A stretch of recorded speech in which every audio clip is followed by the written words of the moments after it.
how chocolate is made. Chocolate is one of the most popular foods on the planet, but did you know it all comes from this weird looking fruit shaped like a dinosaur egg? In this video, I'll take you from farm to factory to show you how chocolate is. That fruit looked disgusting, bro. Wait. Weird looking fruit shaped like a dinosaur. Yo, that is the worst looking fruit I've ever seen in my whole life. I would not eat that. If you told me that's what chocolate looks like, bro, came from this, disgusting. Egg. In this video, I'll take you from farm to factory to show you how chocolate is made. And at the end, we'll use all the chocolate you'll see in this video to attempt the Guinness World Record for the world's largest chocolate bar. And it all starts with the cacao tree. This right here is where it all begins. This little flower here will eventually grow into a pod, which will eventually grow into something slightly bigger, then there was bugs on those. You think this is healthy and stuff, even with all the bugs in there, bro? I know y'all saw. Look, it's on his hand. Look at his finger, dude. There's like little ants crawling on him. Even bigger, and then finally into something like this. So yes, technically, chocolate does grow on trees. So now that you have some context on where cacao comes from, I'm gonna introduce you to a really close friend of mine, who I call the modern day Willy Wonka. He's a little crazy, but he knows more about chocolate than anyone on this planet. Hey, what's up? Oded! You come to see some cacao? I'm ready for chocolate, Bro, how baby. do you know a bunch about chocolate? You think this guy just grows chocolate for fun? Let's go sit. So these guys have already picked a bunch of... Okay, no. That doesn't look that bad. It's just the bugs everywhere, bro. The bugs look gross. The bugs make it 10 times worse. It doesn't look that bad. It looks a little shiny. I wouldn't say it's that bad. Pods for us to look at. Oh my gosh. Cacao really kind of does look like a big... Bro, I take it back. The outside look better than the inside. It is harvested by hand. For the world record that we're going to attempt later in this video, we need 250,000 cacao pods. So this is just the start. So you can eat this right now, and you suck off all the white pulp on the outside of each seed. But like lychee, pineapple, citrusy, kind of almost like a bit of a sour banana sometimes. It's phenomenal. There are two main things you can do with this cacao fruit. You can drink the juice of the cacao fruit. Think of cacao water like coconut water, but 10 times better. And then what's the other thing? Obviously chocolate. You take the beans, Chat, read my text above. I'm rizzing you. beans, ferment them, grind them, turn them into chocolate. Let's go see how it's made. That's it. Before we go to the actual chocolate factory, we're at the place where they make the cacao water. We separate the pulp from the beans. Beans goes to make chocolate, pulp goes to make cacao water. We put it into the cold press machine, getting all the cacao water out. And that's gonna be the freshest cacao water you'll ever taste. Ever. It looks a little like coconut water. It gives you a little bit of a kick that you get from biting a lemon slice, and it just tastes kind of tropical. Chocolate is bitter, sometimes sour, earthy. This is sweet, fresh, citrusy, but never in a million years would you think that this kind of flavor is associated with chocolate. If you want to get creative, you can also turn this fruit pulp into cacao fruit leather. You guys know how much I love making. Yo, no one on planet Earth, chat, knows what cacao fruit leather is. Fruit leather, or even these chewy cacao fruit snacks, which look a lot like All right, those look, the fruit snacks look way better. ground turkey while they're being made. But now that we've seen how you can use that fruity outer part of the beans, we'll go see how the inside of the bean is used to make chocolate. We've made it to the chocolate factory, and take a guess at what's in all these different bags around me. If you guess cacao beans, you'd be right. But these beans can't go inside the factory until Dude, they why does he have some dry beans and then these are just like gooey, bro? they've been fermented and dried. Fermenting the beans is an important step that allows them to develop all of that chocolatey flavor. In about a week, they'll go from looking like this to something like this. You can smell their They smell a little bit. fermentation. Okay, chat, I think we discovered it. The mac and cheese looking disgusting white stuff, bro, it evolves into like normal looking beans. It gets better over time. Yeah, like a little bit like yeasty sourdough bread. Exactly. What would a chocolate bar taste like if you didn't ferment? No, very bland, flat, probably just bitter, boring, nothing like interesting. And then Exactly. The white mac and cheese stuff is garbage. you take this to the drying process. Once all the cacao is laid out to dry, it just sits here in the hot Ecuadorian sun. And there's so much of it that I can literally make a chocolate snow angel. All these seeds that are drying here, they flip them over every 15 to 30 minutes to make sure that they're constantly being moved and that new ones are in the Bro, sun. they're stepping on the seeds, chat. Chat, you saw that? He's like Over every 15 to 30 minutes. stepping all over the seeds. Make sure that they're constantly being moved and that new ones are in the sun to dry. And we haven't made chocolate yet, but it's already starting to smell like chocolate. So once the seeds are nice and dry, they're all broken open like this. And on the inside, we get what looks a lot like a dinosaur egg. But if you actually break all of this apart in your hand and crumble it up a little bit, those are cacao nibs. People put them on things like smoothie bowls all the time. But if you grind these together into a paste, sort of like if you grind peanuts into peanut butter, it makes this sort of chocolate paste, which we're gonna go see now. Welcome to the Hershey's Chocolate Factory. This is about as close as you're ever gonna get to real life Willy Wonka. You can see here that they have this huge hose with perfectly smooth chocolate paste. But just moments ago, that chocolate paste was in the form of these cacao nibs. So this liquid chocolate paste can literally be turned into anything now. Correct. Right? It's like eating a liquid chocolate bar. It is like eating a liquid chocolate bar. How could you not like it? Now that we're in the Hershey's Chocolate Factory, I have 2 goals today. First, I want to see how Hershey's Kisses are made, because I've seen some cool videos online and it looks awesome. And second, we need to make some chocolate bars. So now we're in the room where the Hershey's Kisses are made. In front of us is this giant, crazy machine that's pumping out Hershey's Kisses. 24 hours a day. There's some debate as to why historically they've been called Kisses. So Milton Hershey developed the Kisses in the early 1900s. Story goes that because of the product kissing the belt, that's how the name was created. I mean, seeing this right now, that would be my guess. And you make 70 million of these every single day. 70 million Kisses a day. After the depositors, now we go through the cooling tunnel, where we cool the Kisses so they're solid. Look how long this tunnel goes down. I can hardly even see the end of it. There's a continuous belt that the Kisses ride on, going through cooling, so that way the Kisses harden. You can see a small break right here in the tunnel. This is where our operators can do their quality checks. They take Kisses offline, check to make sure that the shape is correct, and they also weigh them off to make sure that they are the correct weight. And so that's a laser that's checking every single Hershey's Kiss to How many do they sell per year, bro? Holy.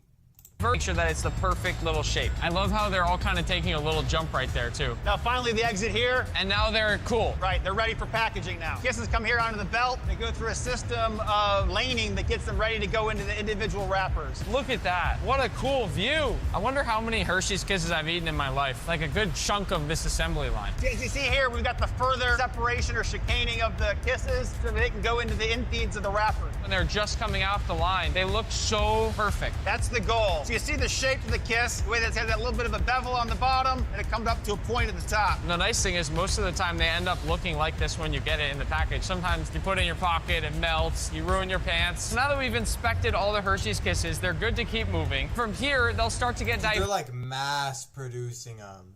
This is like millions on millions of just Hershey's Kisses, chat. No one's eating these. To either side to go to one of these wrapping machines. So as the belt empties out here, this arm comes out to pull more Kisses into the infeed. Just tons of Hershey's Kisses, and they're all doing the same thing. Everything is mesmerizing. I appreciate Hershey's Kisses so much more right now. From here, from this infeed belt, the Kisses then are single filed through this chicaning system here, so that way they can go individually into the wrapper to have the flag and foil applied and then wrapped. So as the Kisses come out of the conveyor, they go down this chute and onto then a conveyor belt. We have that spiral in there, so that way we're handling the Kisses as delicately as possible, so that they look as pristine to the consumer as they do when they came off the line. So they all get sorted by that big machine, and then they come here to get individually weighed and measured out. The Kisses are coming through. We got a vibratory conveyor to feed them in, and then each of these individual buckets has weigh hopper scales to know how much Kisses are in it. The computer system inside the Badger then drops the right combination of scales to make the target weight for whatever bag size we're running. After all the Kisses are sorted out, now we have to package them into bags, and this roll right is where it all starts. So the Kisses have been weighed out to the perfect amount, and then they drop through here and go straight into these bags, Right. which then go onto this conveyor belt right here. Yeah. Now that conveyor belt will take them to our case packer. The bags come down the conveyor, and the robotic arm then is placing them into the case, into the right configuration based on the item that we're running. After the cases are filled, they come through, they go through a vibrator to shake out the bags inside the case to make sure that they fill in properly. The robotic head now is going to go over and it's going to pick up cases, and it's going to put them on in the right orientation that it needs for the load that it's building. And this is a finished bag. I can open it. You can open it here, yep.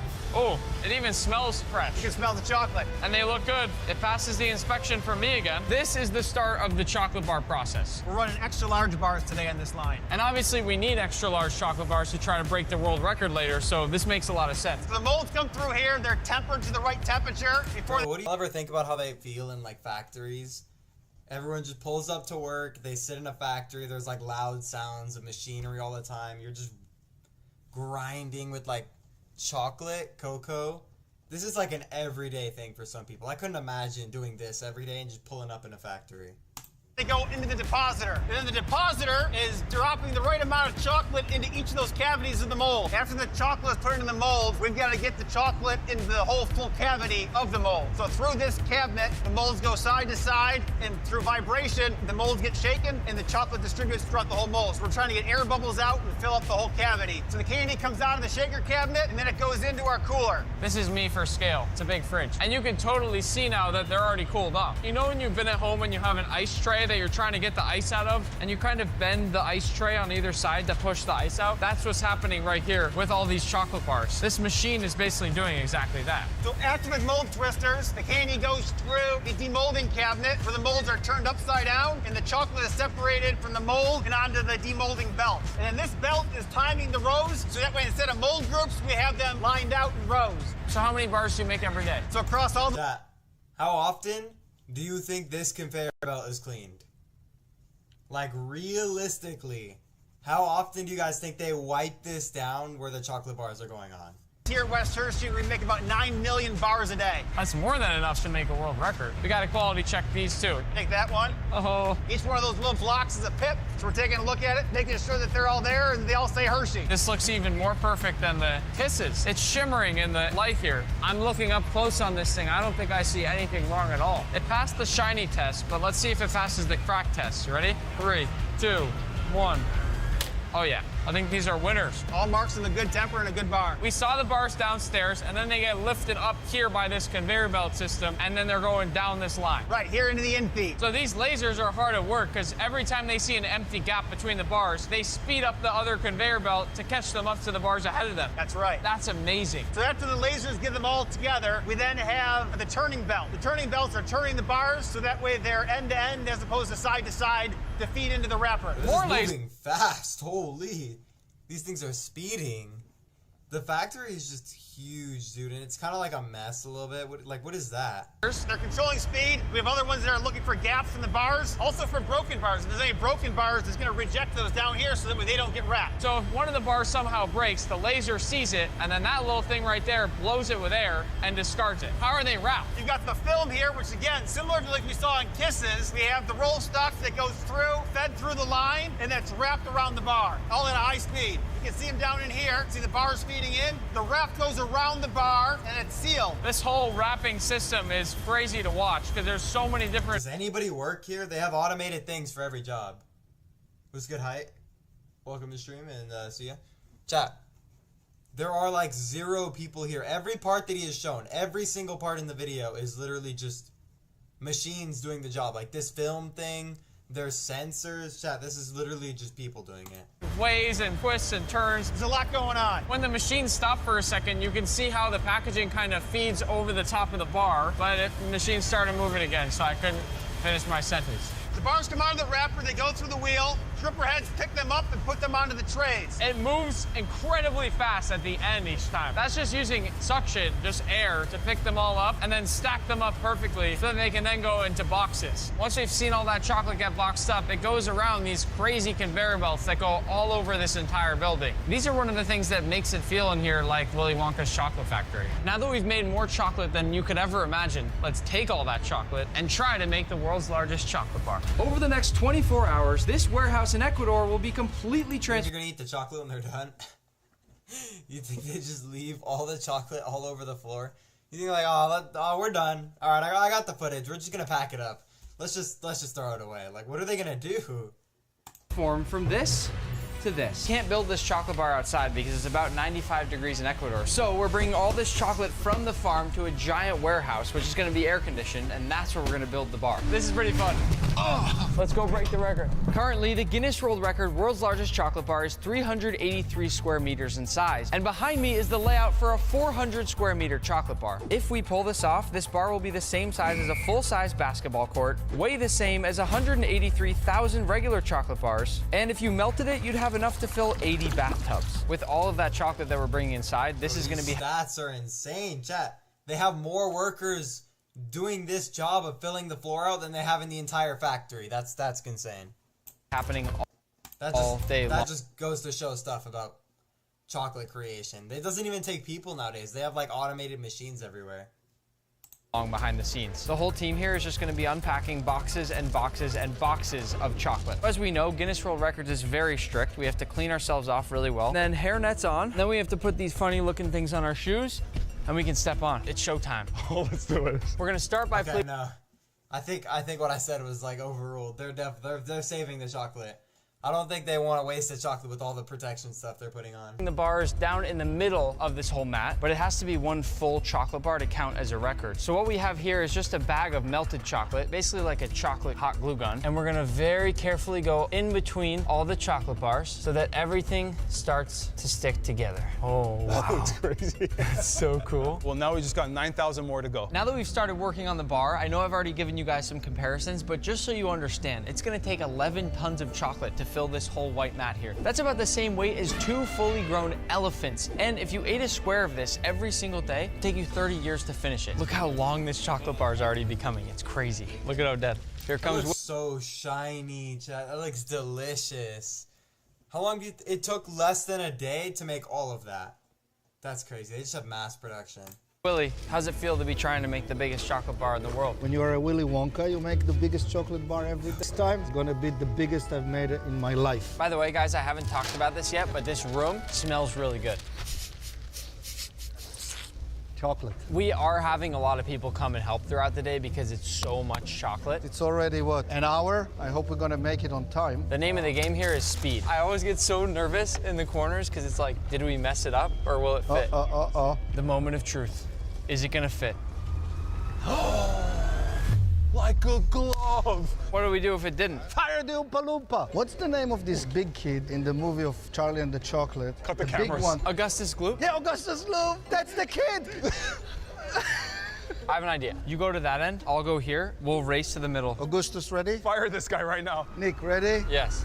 Go! It's gotta be perfect still, Pat. Mine's gonna be more perfect than yours. The key to winning this race is to stay cool, calm, and collected. Usually in life, I like to stress, and then it all works out. I think I'm gonna go over to Pat's side before he even gets like a quarter of the way down. I'm almost there. Pat, I'm so far past the middle already. And the thing is also about doing it nice, not just pouring chocolate all over like a Bro, crazy. what if they finished and the Guinness World Record guy goes, oh, you missed the spot. Started from the beginning. Look at that, Nick. Yeah, He's that's out of it. the race. Disqualified. Yeah, out that's of the it. race. Everyone's yelling at me today. So right now, my Oompa and I are lining up all the chocolate so that we can have it ready for them to pipe in that warm chocolate and glue it all together. Oh. Dennis, have you seen any violations today? Things are going very well right now. What if anybody ate any of the chocolate? You can't eat the chocolate right here. I'm taking another road. Have you eaten any chocolate? No. You're lying. The risk factor for me is very low. Who? Did you get that on camera? Nick, what happened? The lights went off. One thing we're dealing with during this record is once in a while right now in Ecuador, they're having an issue with the energy grid. And so the lights just shut off sometimes. It should come back on with the generator. The most important part, though, is the air conditioning because it's 95 degrees outside and it could melt this chocolate. This is bad. It's been 5 minutes now. They're using flashlights over there right now to keep working on the chocolate bar. I think that's the generator. That sounds good. That sounds good. Oh, it just went off again. This is really You know how sad I'd be, bro? All that time wasted. It's getting a little softer. Willy Wonka, what do we do here? Honestly, there's no solutions, not in my chocolate Bible. So we just got a bad update from the health inspector. The temperature's 75 right now. If it gets above 80, the chocolate's gonna start to melt. And if we get to 80 degrees, video's done. No record. Dude, it's actually getting very hot in here. Oh!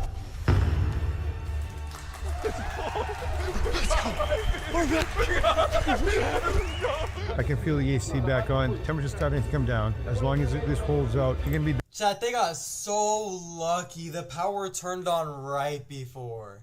That was insane timing. Back on schedule. With the lights finally back on, we can start building again. But this chocolate bar is taking way longer than we expected, so I'm just gonna show you guys a really cool time lapse. And now we're 50% of the way through on this chocolate bar. As you can see, we had to bring in a few extra helpers. We were never gonna finish this thing otherwise. We've done about 80 rows out of the 106 that we need to do to complete the entire chocolate bar. I think it's the biggest chocolate mirror. Look how shiny it is. Literally, you need the Willy Wonka sunglasses. The shine means that it's been perfectly tempered, which means when we snap it later, it should have a perfect snap.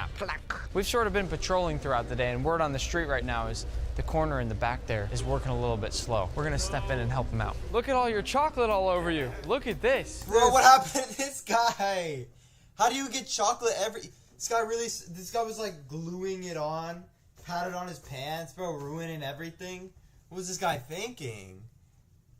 This is a real Oompa Loompa. How did you get all this chocolate on you? I love chocolate. You love chocolate. I think it looks cool. And you smell delicious. We started today at 7:30 a.m. and now it is 7:22 p.m. And in this last corner, we're now down to just 10 squares left. 9, 8, 7, 6, 5, 4, 3.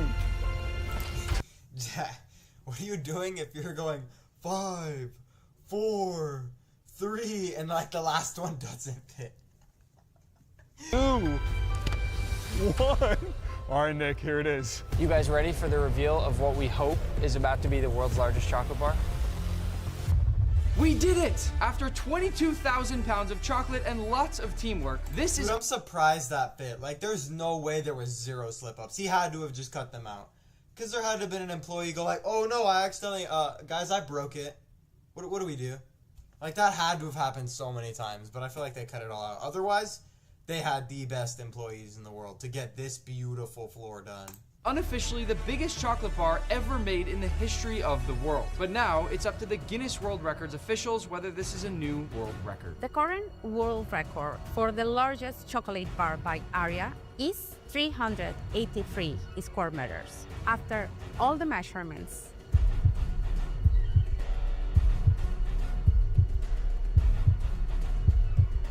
you have achieved a new Guinness World Records title. Yeah! Nah, if I'm this guy, ooh! Just like screaming and stuff.